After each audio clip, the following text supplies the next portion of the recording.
Ochoa, and this semester at San Jose State I took a common gender course. In the course we used a text called Gendered Lives, Communication, Gender, and Culture, written by Wood, and it's a really cool book. It goes over a bunch of theories and just really good information, really raw, rich information. I'm going to go over 5 journals that we were assigned in the course and how I think they relate to how we look at gender. The first journal that we had assigned to us was a journal that was kind of open. We just had anything that we wanted to do to show how we expressed our gender.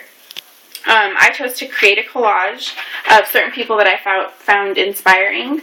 My family, my girls are in there, my husband's in there, Britney Spears is in there. Jeffree Star is a male model who models as a female. Pink I chose because she's very raw and in your face. Dita Von Teese is a burlesque dancer, and Nicki Minaj really is known just right now for being this like really pro-gay queen, you know, and I chose these individuals because I really feel like that's how I express my gender. I'm kind of all over the place, in your face, and not really the typical female, I guess I would say. I'm not gonna stay home and cook and clean. You know, I really like to be out there and having fun. The second journal that we were assigned was to find a gendered space and write about how that space really expressed gender. I chose to visit a nail salon here in Hollister that's very popular, and when I walked in, right away I heard women gossiping and, you know, talking about their husbands, and there was one woman talking about her teenage daughter and all the stress that she's causing her, and I don't know if they're talking to friends, I can't really say, but I really found it as odd that these women are talking to these other women, and this is really personal information. Well, I thought it was personal information anyway. And so our book states that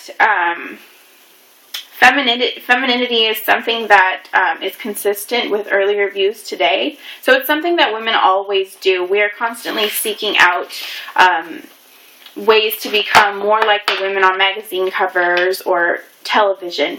Our book states that to be feminine is to be physically attractive, emotionally expressive, nurturing, and concerned with people and relationships. That's in chapter 2, page 22 of Wood.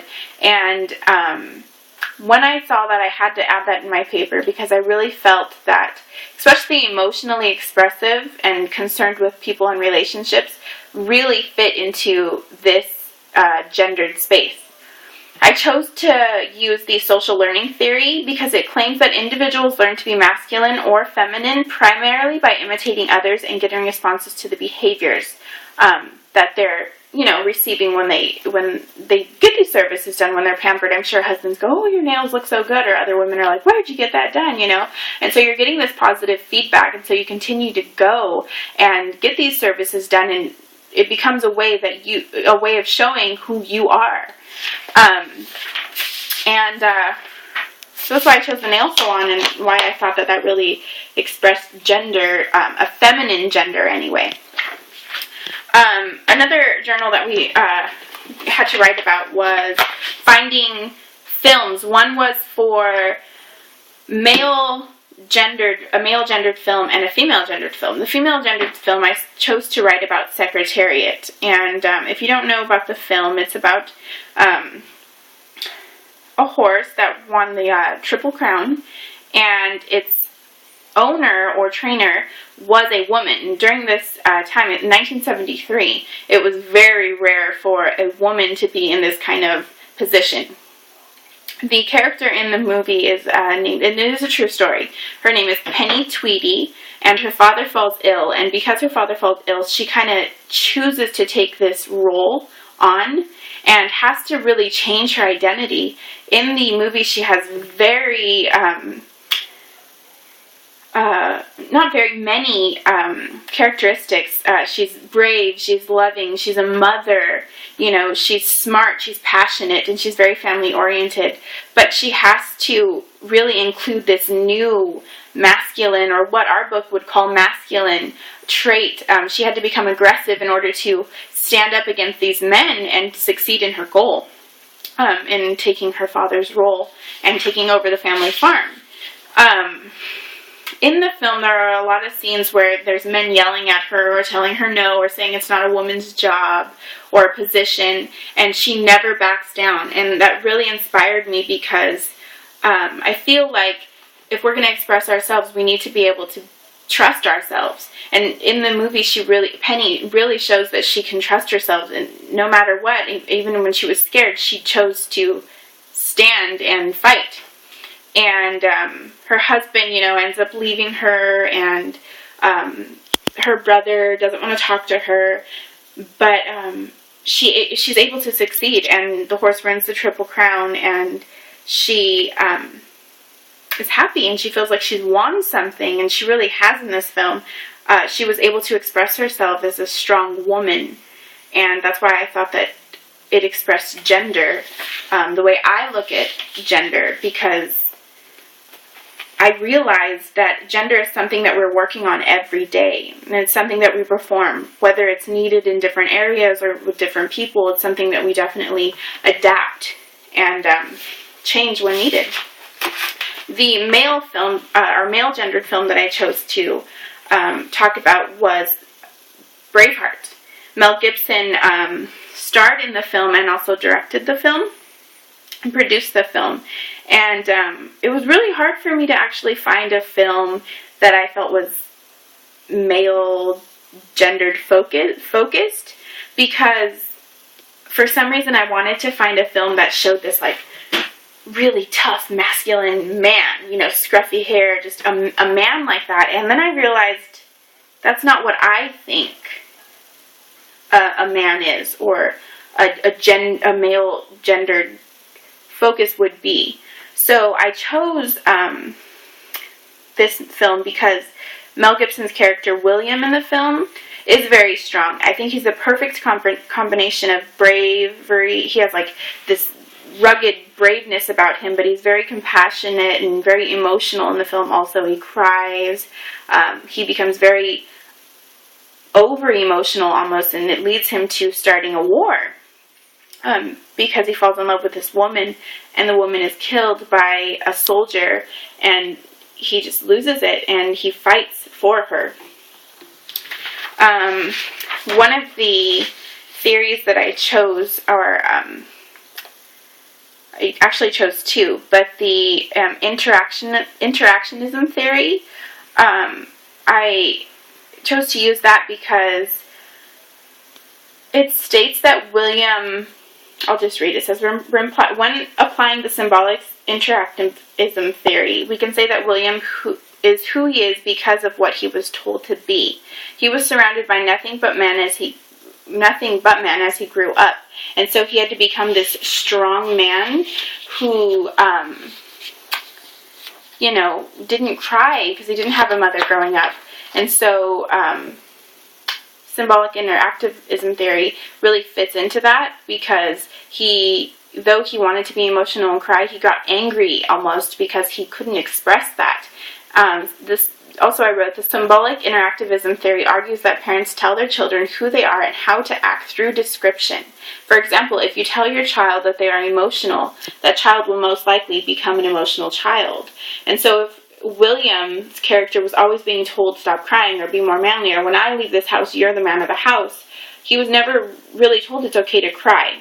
So I thought this expressed gender really well, because in the film he chose that it was, to cry and become angry and emotional and just lose emotionally, what a lot of people say that women would do. The last journal I am going to talk about is San Jose State. We were told to go and visit the campus and the website and really look at how the campus portrays gender. Initially, I wanted to just look at the campus, but then I realized that there was something that stood out to me more than anything, and that's the amount of women or females relaxing on campus compared to the amount of males relaxing on campus.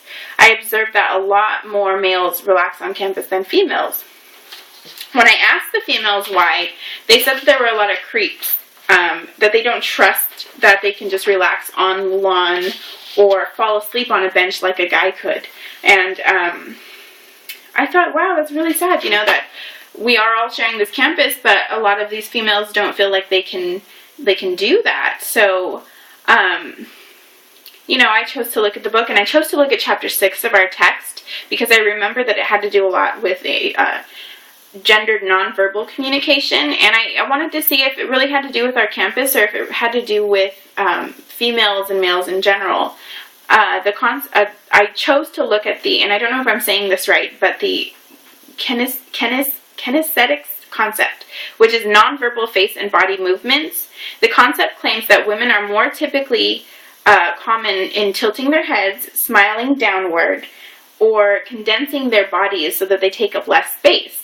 Men, on the other hand, use larger gestures, take up more space, and enter into people's territories, more so women's territories than men's territories, but they enter in those territories without any, you know, any reasoning. They just do it.